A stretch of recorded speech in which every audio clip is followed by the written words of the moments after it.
Малешнет вести. Несопирливо пропаѓа споменот за Мистон во Малешевијата, куќата во Ратево која ја чуваше приказната за престојот на американската мисионерка Елен Стоун со комитите од четата на Јане Сантански за време на аферата во 1901 година во Малешевијата, со последните сили го одржува во живот настанот овековечен во револуционерната историја на Македонија, во отсуство на некое спомен обележје и со една распадната куќа каде чести гости се овците, остануваат само старите жители на Ратево да го чуваат споменот за мисионерката. Имаше една баба тува, нената маќа е била тоа бабица тогаш, шо викаме ние сабе.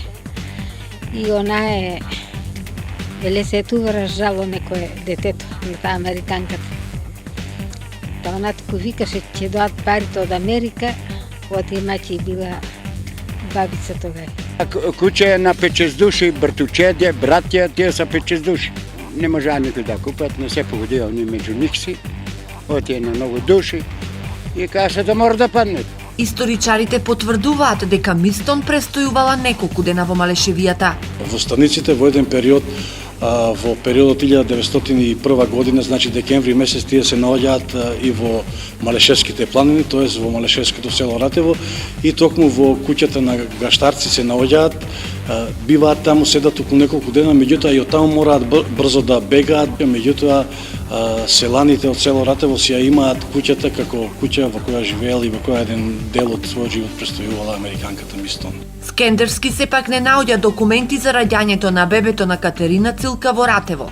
Не, бебето е родено во селото Србиново, во Пиринскиот дел на Македонија, во близината на селото Влахи, кај што бил главниот штаб на македонските ростаници.